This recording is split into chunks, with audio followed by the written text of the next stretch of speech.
Dans le cadre de l'accomplissement des missions qui me sont confiées par son Excellence M. Macky Sall, Président de la République, figure en bonne place la mission qui consiste à encadrer et à préparer nos représentants engagés dans les compétitions internationales. Il s'agit d'une part d'appréhender le contexte et les enjeux de l'organisation et de la participation, et d'autre part de fournir à nos plénipotentiaires les moyens et les outils de véhiculer partout dans le monde et dans les meilleures conditions possibles l'image et le visage de notre vaillant peuple.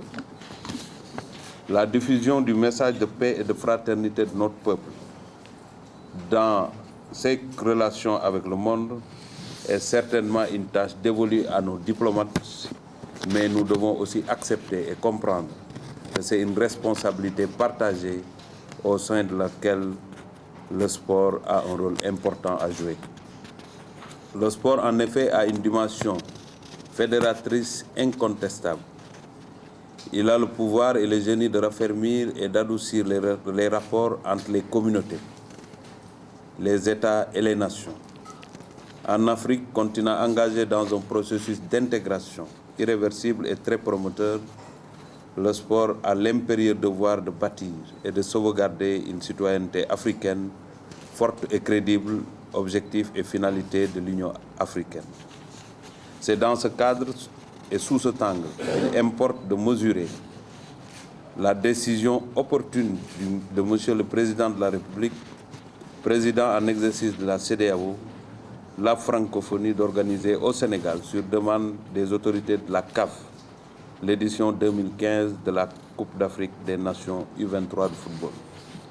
Donc, au-delà de l'événementiel, on constate que c'est une contribution appréciable de notre pays à la consolidation des fondements d'une société africaine dynamique et moderne. Et la Coupe d'Afrique des Nations de football, au-delà de son caractère sportif, doit aussi participer à la construction de l'Afrique des peuples, telle est la vision de son Excellence M. Macky Sall, Président de la République. Mesdames et Messieurs, je voudrais saisir l'occasion pour souhaiter la bienvenue aux autorités de la CAF ainsi qu'aux équipes engagées dans la compétition, notamment l'Afrique du Sud, le Mali, la Zambie, l'Algérie, la Tunisie, l'Égypte et le Nigeria. Quant à vous, chers joueurs et membres de l'encadrement technique de l'équipe nationale U23, je vous demande encore une fois d'être les ambassadeurs et les plénipotentiaires de notre peuple. Ce peuple qui vous suit, qui vous admire et qui vous écoute. Par votre parcours et vos résultats, par votre glorieux et récent passé, vous nous avez donné des raisons évidentes et supplémentaires de croire en vous.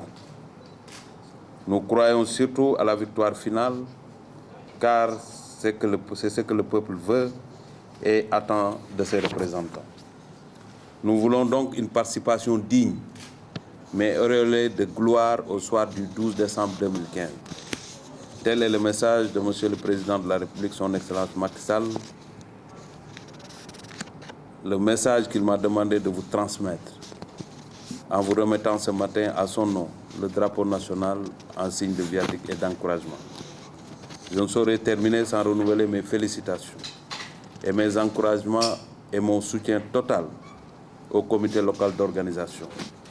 Je souhaite que vous puissiez, Monsieur le Président, Maître Augustin Senghor, relever le défi de l'organisation, car il s'agit d'un engagement du Sénégal à l'endroit de toute la communauté africaine. Je vous souhaite bonne chance et vous remercie de votre aimable attention.